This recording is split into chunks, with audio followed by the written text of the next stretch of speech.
أعوذ بالله من الشيطان الرجيم. بسم الله الرحمن الرحيم.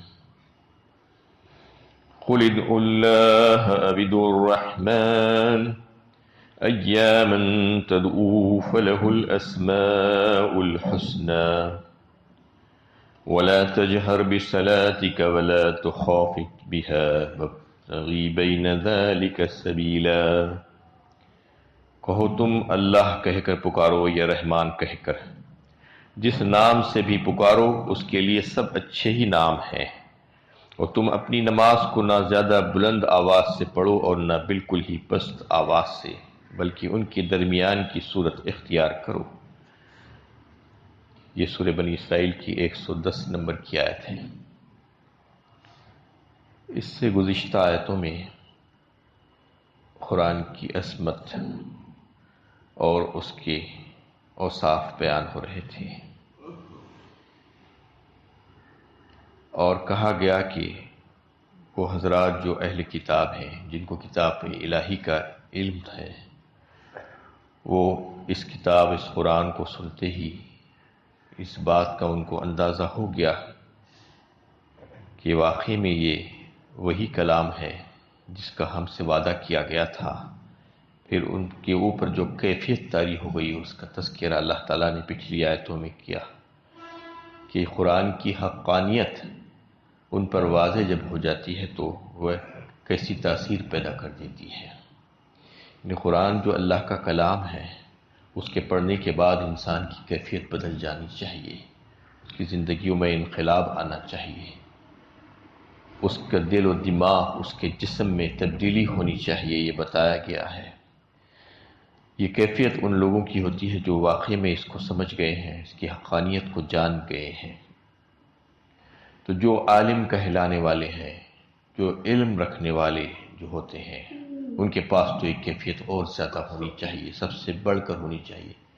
کہ ایک حدیث میں اللہ کے نبی صلی اللہ علیہ وسلم نے فرمایا کہ اگر کسی کو اس کا علم رلاتا نہیں ہے تو اس کا مطلب یہ ہے کہ وہ علم نافع نہیں ہے. علم کے آ جانے کے بعد، علم نافع کے آ جانے کے بعد انسان کی کیفیت کیسی ہونی چاہیے، اس کا تذکرہ اللہ تعالیٰ نے جیسا کہ اس سے پچھلی آیتوں میں کر دیا کہ وہ سن کر ان پر رقت طاری ہو جاتی ہے، ان کی آنکھیں اشک بار ہو جاتی ہیں اور وہ سجدے میں گر جاتے ہیں. تو یہ کیفیت، یہ خشوع و خضوع میں اضافہ قرآن کے پڑھنے اور اس کے سمجھنے، اس کے مضامین میں غور و فکر کرنے کے بعد ہو جانا چاہیے.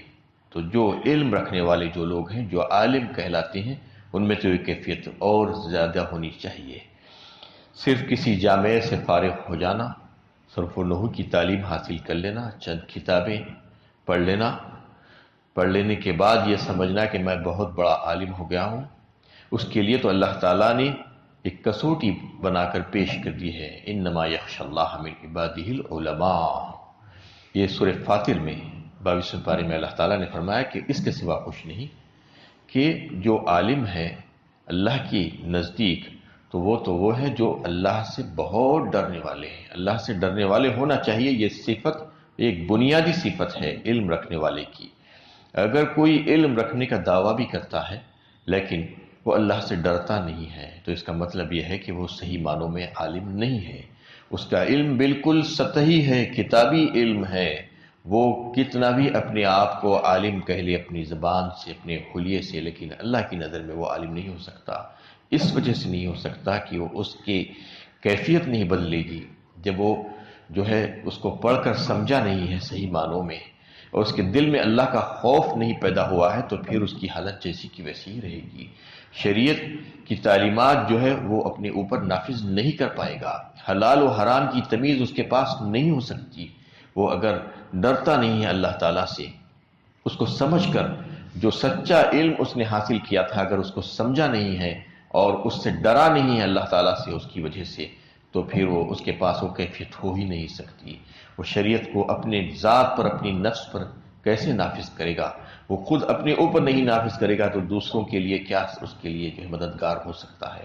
جس کے پاس جو ہے حلال و حرام کی تمیز نہ ہو، جو سنتوں کو چھوڑنے والا اور جو بدعتوں کو اختیار کرنے والا ہو، چاہے وہ اپنے آپ کو کتنا بڑا عالم کہہ لے، وہ عالم نہیں ہو سکتا۔ آج ایسے بہت سے علماء سو دنیا میں آپ کو نظر آ سکتے ہیں جو اس قسم کی حرکتیں کرتے ہوئے نظر آئیں، جن کے پاس ذرا برابر بھی خوف خدا نہیں ہوتا ہے، جو من مانی زندگی گزارتے ہیں، جو شریعت کی دھجیاں اڑا دیتے ہیں، اور جو بدعتوں میں پڑے ہوئے ہیں اور لیکن بڑے اپنے آپ کو عالم کہتے ہیں۔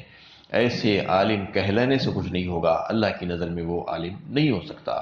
تو پچھلی آیتوں میں اسی کی طرف اشارہ کیا گیا کہ اگر علم سچا آ جائے، قرآن کو سمجھ جائے کوئی، تو پھر اس کی تو کیفیت بدلنی چاہیے، اس کی زندگیوں میں انقلاب آنا ضروری ہے۔ اگر زندگیوں میں بدلاؤ نہیں آ رہا ہے تو مطلب یہ ہے کہ وہ اس نے اللہ کے کلام کو نہیں سمجھا، اللہ کا خوف اس کے دل میں پیدا ہی نہیں ہوا، آخرت کی فکر اور اس کی جواب دہی کا احساس اس کے پاس جاگا نہیں ہے۔ اب اس آیت میں اللہ تعالیٰ فرما رہے ہیں کہ اللہ اس کی شان نزول میں یہ بات آئی ہے، قل ادعوا اللہ عبد الرحمن۔ نبی کریم صلی اللہ علیہ وسلم ایک دفعہ دعا کرتے ہوئے اللہ تعالیٰ سے یا اللہ یا رحمان کہہ کر پکار رہے تھے۔ تو مشرکین نے جب دیکھا کہ آپ صلی اللہ علیہ وسلم یا اللہ یا رحمان کہہ کر پکار رہے ہیں تو کہنے لگے ہمیں تو ایک نام کے لیے کہتے ہیں، ہمیں تو کہتے ہیں کہ صرف ایک ہی معبود ہے، اور آپ خود دو دو معبودوں کو پکارتے ہیں۔ اس میں رحمان کا جو لفظ آیا ہے اس کے معنی وہ لوگ سمجھے نہیں۔ رحمان تو اللہ تعالیٰ کا صفتی نام ہے، اسماء الحسنی میں سے ایک بہترین نام ہے، انتہائی رحم کرنے والا، مہربان جسے کہا جاتا ہے۔ صفت رحمانیت اللہ تعالیٰ کی اس دنیا میں ظہور میں آئی ہوئی ہے، وہ سب پر رحم فرما رہا ہے، اس کی رحمت عام ہے سبوں پر۔ وہ یہ نہیں دیکھ رہا ہے کہ یہاں پر کون اس کا فرما بردار ہے، کون اس کا نافرمان ہے، کون باغی اور غدار ہے، کون اس کی عبادت کر رہا ہے۔ ہر ایک کو مل رہا ہے یہاں پر صفت رحمانیت کا ظہور یہاں پر ہو رہا ہے، لیکن آخرت میں سے اس کی رحمت جو ہے تام ہوگی، خاص ہوگی مومنین کے لیے۔ وَقَانَ بِالْمُؤْمِنِينَ رَحِيمًا فرمایا، وہاں پر صرف مومنین کے لیے ہوگی، وہاں پر ان کفار اور مشرکین اور نافرمانوں اور باغیوں اور غداروں کو ایک قطرہ پانی نہیں ملے گا، ایک روٹی کا ٹکڑا نہیں ملے گا۔ وہاں پر سورہ اعراف میں جو ہے جس کا تذکرہ آ چکا ہے کہ وہاں پر چلائیں گے، روئیں گے اور اہل جنت سے کہیں گے کہ تھوڑا سا پانی ہمارے اوپر بہا دو، تھوڑا سا کچھ رزق کا انتظام ہمارے لیے کر دو۔ کہا جائے گا کہ یہ حرام کر دیا گیا ہے اللہ تعالیٰ کی طرف سے تمہارے لیے۔ اب یہاں پر دنیا میں تم خوب مزے اڑائے، وہاں پر کسی سے کوئی نہیں پوچھا گیا کہ تم کیا کر رہے ہو، وہاں پر آزادی تھی اور سب کو دیا جا رہا تھا۔ تو صفت رحمانیت جو ہے وہ اللہ تعالیٰ کی یہاں پر ظہور میں آئی ہوئی ہے، وہی رحمان ہے جو اسم ہے اللہ تعالیٰ کا۔ اصل میں اللہ تعالیٰ کا ذاتی نام تو اللہ ہے، اس میں صفت اس کے بہت سے ہیں، اسماء حسنی سے کہا جاتا ہے، 99 ناموں کا تذکرہ احادیث میں ملتا ہے۔ اور اس کے تعلق سے اسی آیت میں یہ کہا گیا ہے کہ ایامن تدعو فلہ الاسماء الحسنی، اس کے لیے سبھی اچھے نام ہیں، انہیں ایسا نہیں ہے کہ یہ ایک نام ہے، کہ ایک نام ہے اس کے صفاتی نام، اس کو جو ہے تم جب جیسی تمہاری ضرورت اور حاجت ہو اس کے مطابق تم اس کو پکارو۔ وَلِلَّهِ الْأَسْمَاءُ الْحُسْنَى فَادْعُوهُ بِهَا وَذَرُوا الَّذِينَ يُلْحِدُونَ فِي أَسْمَائِهِ۔ سورہ اعراف 9ویں پارے میں اللہ تعالیٰ نے وہاں پر بھی اس کا تذکرہ فرمایا کہ اللہ تعالیٰ کے تو بہت سی اچھے اچھے پیارے پیارے نام ہیں۔ وَلِلَّهِ الْأَسْمَاءُ الْحُسْنَى فَادْعُوهُ بِهَا، اس کو انہی ناموں سے پکارو۔ مطلب کیا ہے انہی ناموں سے پکارنے کا؟ کہ جب تمہاری جیسی حاجت ہو وہ صفاتی نام کے ساتھ پکارو اس کو، جیسا کہ العزیز ہے، یا عزیزو کہہ کر پکارو غلبے کے لیے، جیسا کہ الخالق ہے، خالق پیدا کرنے والا، یا خالق ہو، آپ کو اولاد چاہیے تو آپ یا خالق ہو کہہ کر پکارو۔ الغفار ہے، خوب بخشنے والا، خوب معاف کر دینے والا، تو اس کو یا غفارو کہہ کر پکارو۔ یا وہابو، خوب عطا کرنے والا، اس کی عطاؤں میں کوئی کمی نہیں ہے، یا وہابو، اگر خوب چاہتے ہو، بہت زیادہ چاہتے ہو تو یا وہابو کہہ کر پکارو۔ یا باسطو، یا فتاحو، کھول دینے کے معنی میں آتے ہیں کہ جب تنگ دستی ہو رہی ہے تو فراخی کے لیے یا باسطو کہہ کر یا فتاحو کہہ کر پکارا جا سکتا ہے۔ اسی طریقے سے اپنی حفاظت کے لیے یا حفیظو کہہ کر یا مہیمن کہہ کر اسے پکارا جا سکتا ہے۔ جب جیسی ضرورت ہے ویسی ضرورت کے مطابق اس کے وہ نام کا حوالہ دے کر اس کو پکارا جائے تو اللہ تعالیٰ کی رحمت جوش میں آتی ہے۔ تو اس میں اسی کی طرف تذکرہ کیا گیا کہ اس کے تو بہت سے نام ہیں، تو اچھے اچھے نام ہیں، ان کے ناموں کو لے کر تم پکارو، ایامن تدعو فلہ الاسماء الحسنی ولا تجهر بصلاتك ولا تخافت بها وابتغ بين ذلك سبيلا، اور تم اپنی نماز کو نہ زیادہ بلند آواز سے پڑھو اور نہ بالکل ہی پست آواز سے پڑھو۔ ایک دفعہ نبی صلی اللہ علیہ وسلم مکۃ المکرمہ میں نماز کو اونچی آواز میں تلاوت کر رہے تھے نماز میں، جس کی وجہ سے کفار اور مشرکین اللہ تعالیٰ کا بھی اور اللہ کے پاک کلام قرآن کا بھی اور آپ صلی اللہ علیہ وسلم کا بھی مذاق اڑانے لگے۔ اس پر آپ صلی اللہ علیہ وسلم کو یہ ہدایت دی گئی اور ترغیب دی گئی کہ آپ نماز میں جہری نمازیں جو ہیں، جو آواز سے بلند آواز سے پڑھنے جانے والی نمازیں ہیں، اس میں درمیانی طور پر تلاوت کیجیے، افراط و تفریط سے پاک ہو کر اعتدال کے ساتھ، نہ اونچی آواز ہو بہت زیادہ اور نہ ہی اتنی پست کہ سنا نہ جا سکے، چونکہ اللہ کو پکارنے کی بہترین شکل نماز ہے۔ سب سے اچھا اور اعلیٰ ذکر نماز کو فرمایا گیا، اس لیے یہاں ہدایت کی گئی ہے کہ اس کو سنجیدگی کے ساتھ پروقار انداز میں ادا کیا جائے، نہ تو نماز میں اتنی آواز بلند کی جائے کہ ادب کی منافی ہو اور نہ اتنی پست کہ مقتدیوں کو سنا ہی نہ جا سکے کہ کیا پڑھا جا رہا ہے۔ صحیح طریقہ یہ ہے کہ اپنی آواز کو اعتدال کے ساتھ استعمال کیا جائے، اس کا یہاں پر حکم دیا جا رہا ہے۔ واضح رہے کہ یہاں یہ سری اور جہری نمازوں کی بحث نہیں ہو رہی ہے۔ ظاہر بات ہے جو سری نمازیں ہیں، جو آہستہ پڑھی جانے والی نمازیں ہیں، وہ تو سنت متواترہ سے ثابت ہے، جیسا کہ ظہر کی نماز اور عصر کی نماز، جس میں بآواز بلند قرات نہیں کی جاتی ہے، اور آپ صلی اللہ علیہ وسلم کی سنت سے یہ بات ثابت ہے۔ اس کے علاوہ جو دیگر 3 نمازیں ہیں جو جہری نمازیں کہلائی جاتی ہیں، اس میں جہر کرنے کے لیے، اعتدال کے ساتھ کرنے کے لیے کہا گیا ہے، اتنا کہ مقتدی بھی سن سکے اور اتنا زیادہ بھی نہ ہو کہ بہت بلند ہو جائے۔ ان دونوں انتہاؤں سے بچتے ہوئے درمیانی اور معتدل لہجہ اختیار کیا جائے تاکہ نماز کا سکون بھی برقرار رہے اور پیچھے نماز پڑھنے والے سن بھی سکیں کہ امام کیا پڑھ رہا ہے۔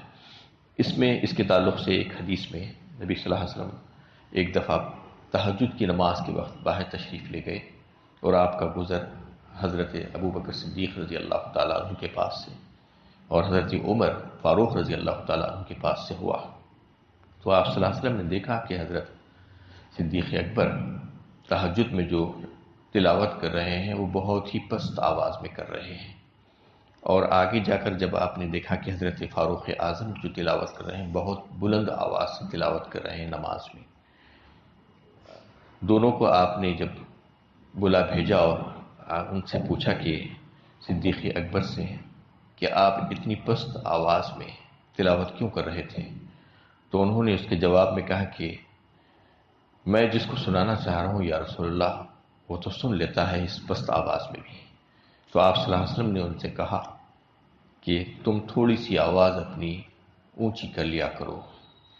حضرت عمر فاروق سے جب دریافت کیا گیا کہ اتنی بلند آواز میں کیوں تلاوت کر رہے تھے، تو انہوں نے کہا کہ میں نیند کے غلبے کو دور کرنے کے لیے اور شیطان کو بھگانے کے لیے آواز کو بلند کرتا ہوں۔ تو آپ صلی اللہ علیہ وسلم نے ان کو مشورہ دیا کہ تم تھوڑا سا پست کر لیا کرو آواز کو۔ اسی آیت کے حوالے سے یہ حدیث بتائی گئی ہے کہ نمازوں میں، جہری نمازوں میں یہ کیفیت ہونی چاہیے کہ بہت بلند بھی نہ ہو اور بہت ہی پست بھی نہ ہو۔ تہجد میں بھی اسی کا اہتمام کیا جا سکتا ہے، وابتغ بین ذلک سبیلا، اور بلکہ دونوں کے درمیان کی صورت اختیار کی جانی چاہیے۔ وَقُلِ الْحَمْدُ لِلَّهِ الَّذِي لَمْ يَتَّخِذْ وَلَدًا وَلَمْ يَكُنْ لَهُ شَرِيكٌ فِي الْمُلْكِ وَلَمْ يَكُنْ لَهُ وَلِيٌّ مِّنَ الذُّلِّ وَكَبِّرْهُ تَكْبِيرًا۔ یہ سورہ بنی اسرائیل کی سب سے آخری آیت ہے۔ اور کہو ساری ستائش اللہ ہی کے لیے ہے، جس نے اپنے لیے نہ کوئی اولاد بنائی اور نہ بادشاہی میں کوئی اس کا شریک ہے، اور نہ وہ عاجز ہے کہ کوئی اس کا مددگار ہو، اور اس کی بڑائی بیان کرو جیسی بڑائی بیان کرنا چاہیے۔ اب اس آیت میں جو آخری آیت ہے اللہ تعالیٰ کی تعریف کے ساتھ اس کا خاتمہ ہو رہا ہے۔ سورہ کا آغاز جو ہوا تھا سبحان کہہ کر، سبحان الذی اسریٰ، اللہ کی پاکی بیان کی گئی تھی وہاں پر، اب خاتمہ اس کی تعریف اور حمد و ثنا کے ساتھ کیا جا رہا ہے۔ اور اس آیت کو آیت عزت بھی کہا جاتا ہے کہ اس میں اللہ تعالیٰ کی بڑائی اور کبریائی کا تذکرہ ہے، اور اس میں اس بات کو واضح کر دیا گیا ہے کہ اللہ تعالیٰ کا کوئی شریک نہیں ہے اس کے ساتھ، اس کے کام میں، اس کے کارگزاریوں میں، اس کی دیگر چیزوں میں کوئی اس کا شریک کار نہیں ہے، نہ ہی اس کی کوئی اولاد ہے اور نہ کوئی شریک ہے۔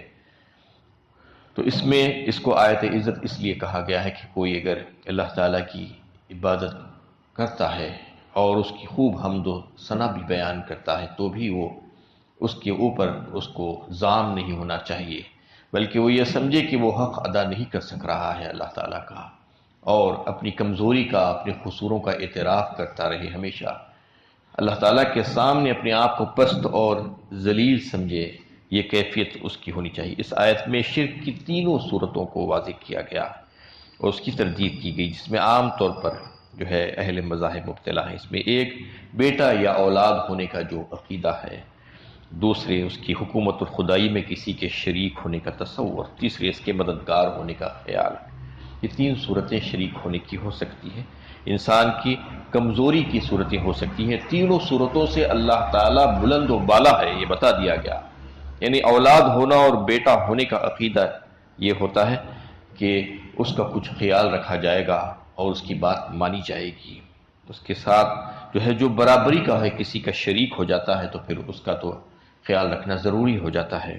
اسی طریقے سے تیسرے اس کے کوئی مددگار بھی نہیں ہے کہ میرا کوئی کام کرنے والا ہے اس لیے میں اس کا لحاظ کروں، یہ تینوں چیزیں اس کے لیے نہیں ہیں، وہ عاجز نہیں ہے کسی کا بھی، کسی کی اس کو ضرورت نہیں ہے۔ اللہ تعالیٰ اس عیب سے پاک ہے اور زبردست قدرت اور اقتدار والا ہے، پھر اس کو مددگاروں کی کیا ضرورت پڑ سکتی ہے، یہ بتا دیا گیا ہے۔ یعنی اس کی ایسی بڑائی بیان کرو کہ اس کی عظمت پوری طرح واضح ہو جائے۔ وَلَمْ يَكُنْ لَهُ وَلِيٌّ مِّنَ الذُّلِّ وَكَبِّرْهُ تَكْبِيرًا، بالکل آیت کے آخری حصے میں فرما دیا گیا کہ اس کی خوب بڑائی بیان کرو، اس کی عظمت، اس کی تعریف، اس کی ثنا، اس کی پاکی بیان کرو، جو سارے عیوب اور نقوص سے پاک ہے اور کمزوریاں اس کی طرف منسوب مت کرو، اس کے مقابلے میں اس کی کبریائی و شان کا اظہار کرو۔ اللہ اکبر، اللہ سب سے بڑا ہے، کلمہ جو اذان اور نماز میں دہرایا جاتا ہے، اللہ تعالیٰ کی اسی عظمت اور شان کبریائی کا اعتراف اور اظہار ہے۔ اس آیت کے سلسلے میں حضرت انس رضی اللہ تعالیٰ عنہ کی ایک روایت ہے کہ فرمایا رسول اللہ صلی اللہ علیہ وسلم نے کہ خاندان عبد المطلب کے بچے کو جب وہ بڑا ہو جاتا اور کچھ پڑھنے لکھنے کے قابل ہو جاتا، اس کی زبان چلنی شروع ہو جاتی تو یہ آیت اس کو ضرور یاد دلاتی جاتی۔ یہ بڑی شان والی آیت ہے۔ خاندان عبد المطلب میں ہر بچے کو جب وہ پڑھنے کے قابل ہو جاتا کوئی چیز تو اس کو یہ آیت سب سے پہلے یاد دلاتی جاتی تھی۔ قُلِ الْحَمْدُ لِلَّهِ الَّذِي لَمْ يَتَّخِذْ وَلَدًا وَلَمْ يَكُنْ لَهُ شَرِيكٌ فِي الْمُلْكِ وَلَمْ يَكُنْ لَهُ وَلِيٌّ مِّنَ الذُّلِّ وَكَبِّرْهُ تَكْبِيرًا۔ اور ایک حدیث جس کو حضرت ابو ہریرہ رضی اللہ تعالیٰ عنہ روایت کرتے ہیں، اس کی فضیلت کے سلسلے میں اس آیت کی فرمایا رسول اللہ صلی اللہ علیہ وسلم نے کہ ایک دفعہ حضرت ابو ہریرہ فرماتے ہیں کہ میں رسول اللہ صلی اللہ علیہ وسلم کے ساتھ باہر گیا اور میرا ہاتھ آپ صلی اللہ علیہ وسلم کے ہاتھ میں تھا۔ ہمارا گزر ایک ایسے شخص پر سے ہوا جو بڑا پریشان حال، خستہ حالت میں تھا، تو آپ صلی اللہ علیہ وسلم نے اس سے دریافت کیا تمہارا یہ حال کیسے ہو گیا؟ تو اس نے بتایا کہ بیماری اور تنگ دستی کی وجہ سے میں ایسا ہو گیا ہوں یا رسول اللہ۔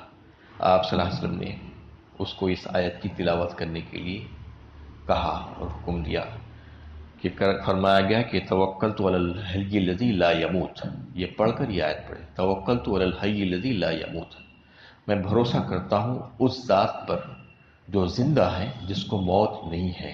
اس کے بعد پھر یہ آیت الحمدللہ الذی لم یتخذ ولدا ولم یکن لہ شریک فی الملک ولم یکن لہ ولی من الذل وکبرہ تکبیرا، یہ آیت پڑھنے کی تلقین کی اس شخص کو آپ صلی اللہ علیہ وسلم نے، توکلت علی الحی الذی لا یموت، اس کے بعد پھر یہ آیت الحمدللہ الذی لم یتخذ۔